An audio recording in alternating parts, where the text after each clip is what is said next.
Have you ever felt stuck in your research? Like your motivation disappeared, and no amount of pressure could bring it back? What if the problem isn't your intelligence, but your mindset? What if the secret to showing up, even when you don't feel like it, was written nearly 2,000 years ago? In this video, we'll explore how the ancient Stoic Marcus Aurelius can help you push through mental fatigue, rejection, and academic burnout. These timeless principles, when applied correctly, don't just make you smarter, they make you unstoppable. If you're on a journey of self-improvement, self-discipline, or just trying to finish what you start, make sure to subscribe.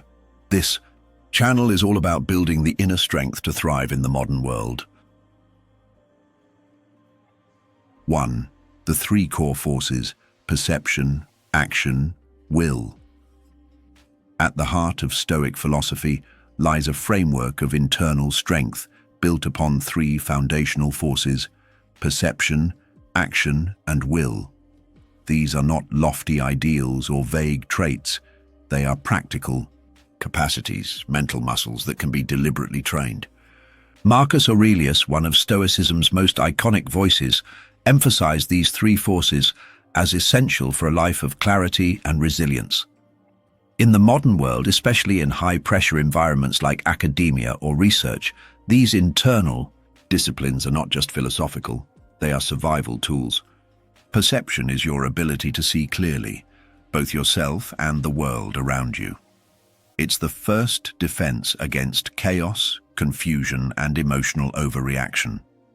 In the academic context, this means recognizing the boundary between what you control and what you don't.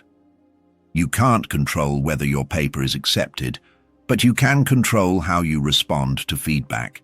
You can't dictate whether your advisor praises your progress, but you can choose how diligently and honestly you work. Perception teaches you to see events not as good or bad, but as neutral occurrences. Data points that require analysis, not emotion. A failed experiment isn't personal indictment, it's a message, an insight. A critical peer review isn't humiliation, it's guidance, albeit sometimes delivered bluntly. This shift in perception isn't automatic, but when practiced regularly, it builds equanimity.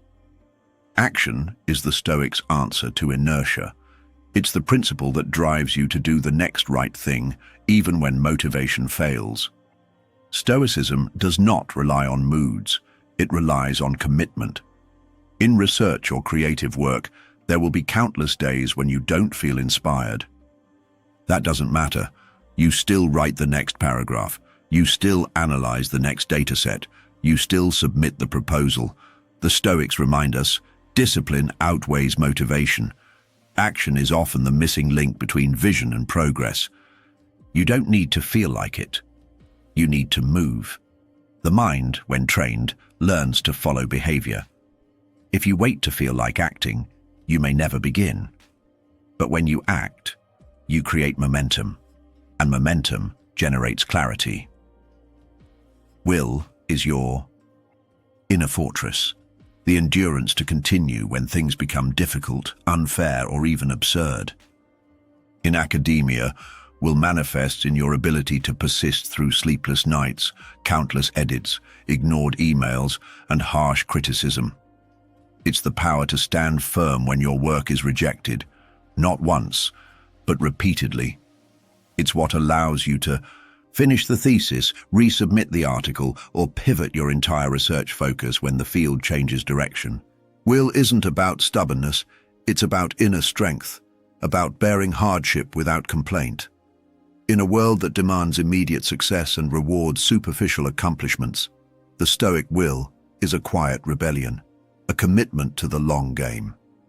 It's what keeps you grounded when external rewards are delayed or absent entirely. These three forces, perception, action, and will, are not isolated. They form a cycle. Clear perception leads to focused action. Action invites challenge. Challenge trains will. And as your will strengthens, your perception becomes sharper and more accurate. The more you work these muscles, the more unshakable you become. And the beauty of this is that it's all internal. No institution, gatekeeper, or circumstance can take them away from you. You show up, regardless of praise or blame. You keep moving, regardless of setbacks. You endure, not with resignation, but with dignity.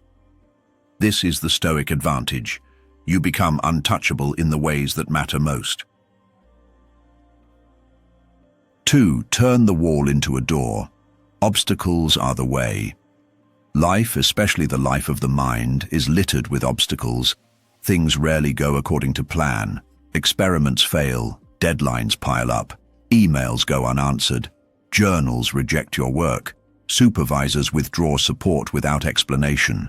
In those moments, frustration is natural, but in Stoicism, frustration is also a test.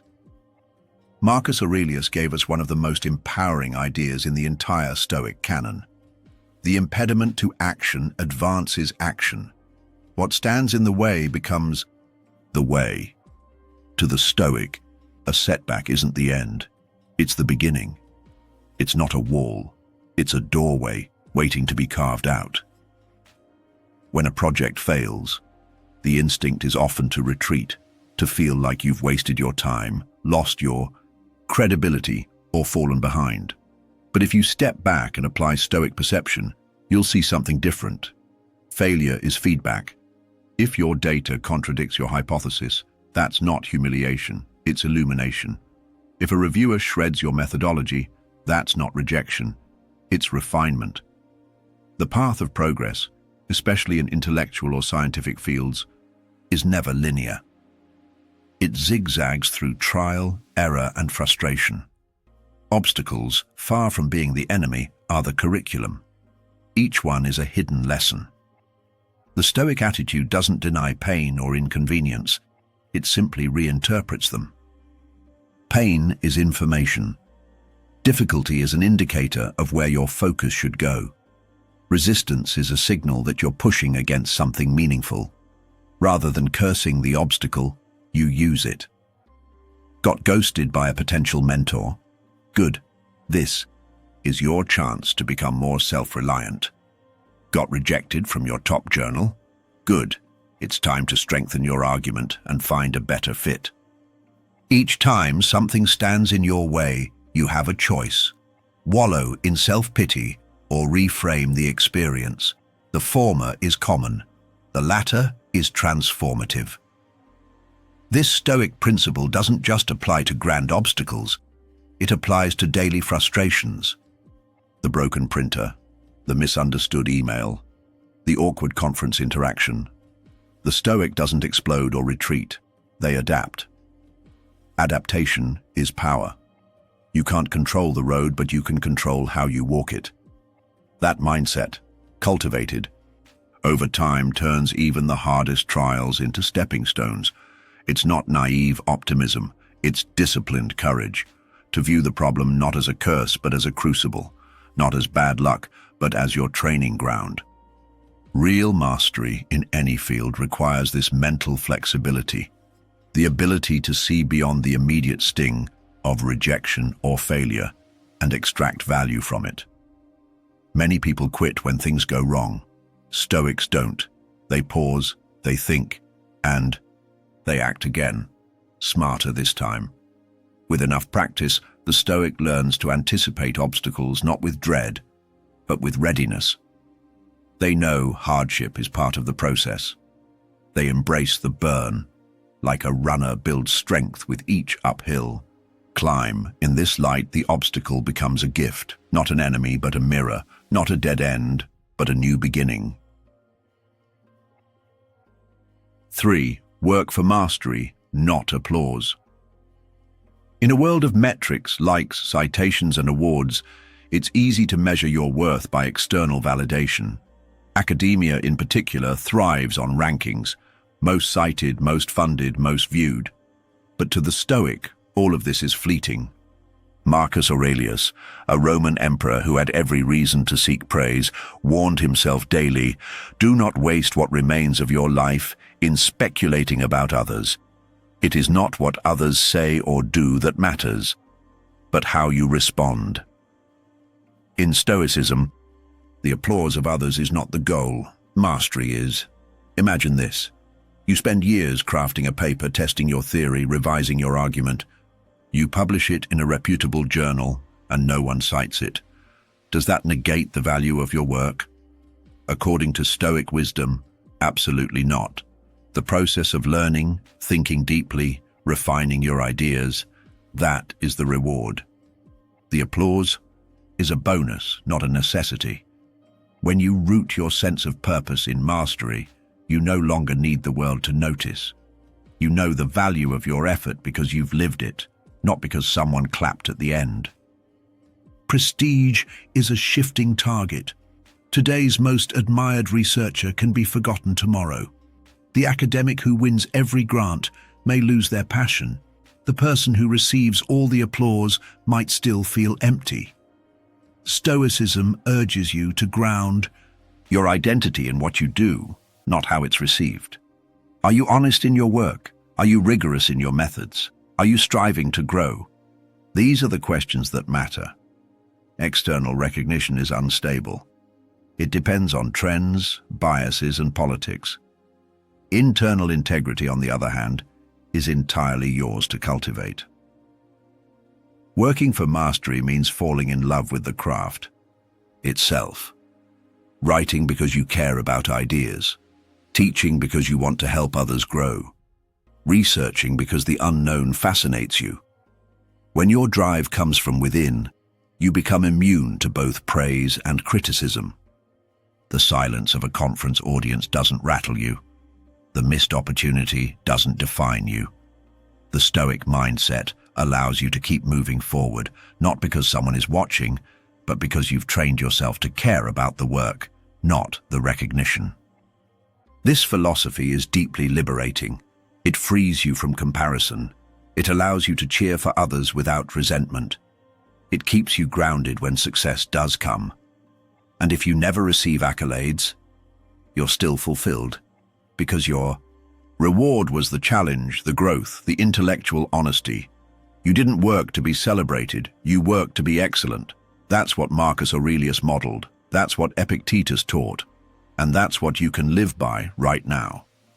Because mastery is yours, applause is not. 4. Your journal is your mirror. Marcus Aurelius never intended for Meditations to become a philosophical classic. It was never written for publication or prestige. It wasn't a performance. It was a private discipline.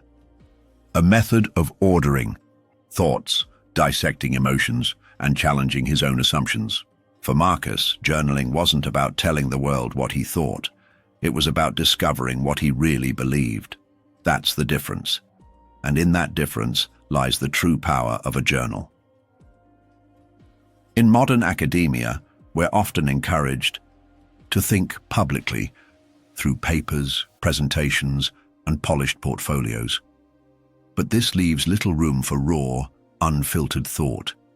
The kind that stumbles, the kind that doubts, the kind that asks uncomfortable questions. And that's exactly what journaling protects. It creates a sacred space where you don't need to impress anyone, not your supervisor, not your colleagues, not your future self. You're not proving anything, you're investigating everything. A well-kept journal becomes a research lab of the mind. It's where you debug your thinking. It's where you notice patterns, like how anxiety shows up after meetings or how clarity returns when you're honest about what you want. It's a mirror that reflects not just who you are, but who you're becoming. And it's that slow, honest evolution that transforms a person from a mere student of knowledge into a practitioner of wisdom. In science, we rely on the idea of a feedback loop, testing hypotheses, analyzing outcomes, refining the next experiment. But we rarely apply the same method to our personal lives. That's where journaling comes in. Each entry is a data point. Each insight is a recalibration. Over time, you begin to see what truly drives you, where your fears hide, what your habits reveal. It's not self-obsession, it's self-study. Some of the most insightful reflections happen in the margins of our day. after a failed experiment, after a tough conversation, after a long night of uncertainty. That's when the pen becomes a scalpel. You write not because you have the answers, but because the act of writing pulls the answers out of hiding. It teaches you to listen to your own thoughts instead of running from them. And in doing so, it grounds you. A Stoic journal doesn't just capture what happened, it explores how you interpreted it. What assumptions you brought into the situation, what emotions distorted your judgment, what values were upheld or violated. It's less about narrating life events and more about excavating the soul.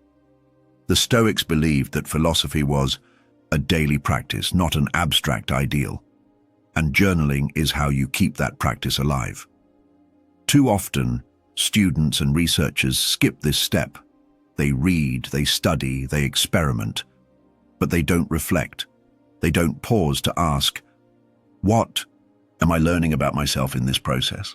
What's changing in me as I pursue this knowledge? That's a mistake, because without reflection, even the smartest mind can become rigid, reactive, and misguided. Awareness is the antidote, and awareness is cultivated slowly, patiently, on the page. The more honest you are in your journal, the more useful it becomes. You don't need perfect grammar, you don't need big words. You just need sincerity, vulnerability, a willingness to look at yourself without flinching, to see the gap between what you say you value and how you actually behave, and from there, to adjust, to correct course, to become a little more aligned with the truth. A journal is also a place for strategic thinking, for asking what's working, and more importantly, what isn't. It's how you spot inefficiencies in your schedule, unhealthy dependencies in your collaborations, or recurring self-sabotage patterns. It becomes a blueprint for resilience, for intentional living, for intellectual and emotional integrity. And maybe most importantly, your journal becomes a record of growth. On days when you feel like nothing has changed, when progress feels invisible, you can look back and realize you've come a long way. You've thought deeply. You've suffered mindfully. You've evolved. That quiet proof, those dated pages filled with struggle and insight, is more validating than any external praise. So don't treat journaling as optional. Treat it as essential. Whether you're a scientist, a writer, a student, or a leader, this practice grounds your identity. It clarifies your direction. It sharpens your inner voice. In a noisy world of opinions and performances, your journal becomes your mirror, and through it you learn the most important skill of all, the ability to reflect, refine, and return to yourself. 5. Aim high, but stay grounded. Stoicism isn't about shrinking your dreams, it's about anchoring them in reality. It's a philosophy of ambition, yes, but ambition that's rooted in clarity and discipline.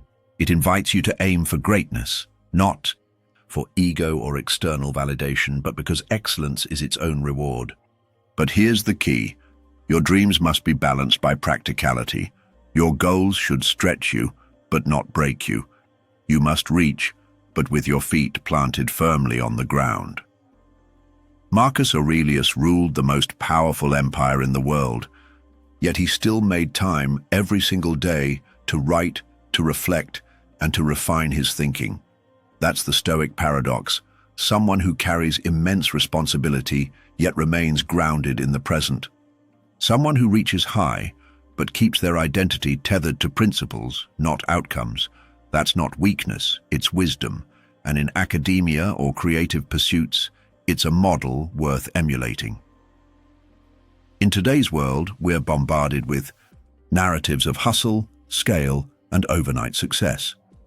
But Stoicism teaches a different lesson. Sustained greatness is a product of patience and process. Yes, you can aspire to publish in the most prestigious journals, lead groundbreaking research, or launch world-changing initiatives. But don't lose yourself chasing those peaks. Let your ambition be guided by inner values, not outer noise. Being Stoic doesn't mean you shouldn't want to win. It means you understand what winning really is. It's not just the award or the acclaim. It's the integrity of your process, the rigor of your thinking, the consistency of your effort. True ambition is measured not by the spotlight, but by how you show up in the dark, when no one is watching, when no one is applauding, when it's just you and the work. Stoicism also teaches strategic restraint. You might want to tackle 10 big projects at once, but wisdom says choose the one that matters most. You may dream of making global impact, but wisdom says start by making your next meeting count. Realistic ambition isn't small thinking, it's efficient thinking. It's directing energy where it can actually make a difference. Too often, idealism in academia leads to burnout. Students set impossible standards, compare themselves to Nobel laureates, and forget that every expert was once a beginner. The Stoic doesn't fall into this trap. They acknowledge the limits of time, energy, and resources. And within those limits, they move with precision. They don't whine about constraints. They use them as creative boundaries.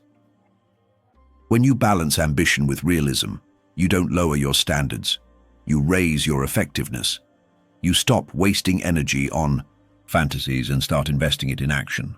You accept that some doors are closed for now, but that doesn't stop you from knocking with discipline and patience. The Stoic knows not every great idea needs to happen today, but the seeds you plant today matter more than the dreams you chase tomorrow. Strategy for a Stoic is not compromise, it's courage. It takes courage to adjust your goals based on feedback, to pivot when something isn't working, to say no to the shiny project in favor of the meaningful one. This grounded thinking doesn't dull ambition, it sharpens it. You become less reactive, more deliberate, less scattered, more focused, and that's when results begin to compound. Dreams that are too detached from reality often become burdens, but dreams that are informed by experience become blueprints. The Stoic doesn't abandon hope or passion, they simply channel it wisely. They don't tie their worth to recognition, they tie it to contribution, and because of that, their work stands the test of time. So go ahead, aim high, but don't forget to return to the ground. Revisit your schedule, reassess your tools, reframe your expectations. Be honest about what's possible today. That doesn't make you small, it makes you smart. And over time, this approach leads to something deeper than just success. It leads to mastery, fulfillment, a calm sense of purpose that no trophy or title can provide. Let the world chase applause. You'll be building something that lasts. Grounded ambition isn't a contradiction, it's the Stoic way. The scholar who trains like a warrior, Marcus Aurelius, endured war, grief, and political chaos, but never gave up on wisdom. He didn't just think, he trained himself to think better, act better, and live better. And that's what Stoicism offers you, whether you're in the lab, the library, or just trying to finish your thesis without burning out. So next time you want to quit, don't. Train your perception, take meaningful action, strengthen your will. Turn your research into a discipline, not a drag. Let adversity forge clarity. Let inner strength, not outer praise, be your compass. Subscribe if you're ready to master your mind and your mission. And remember, the work matters most when no one's watching.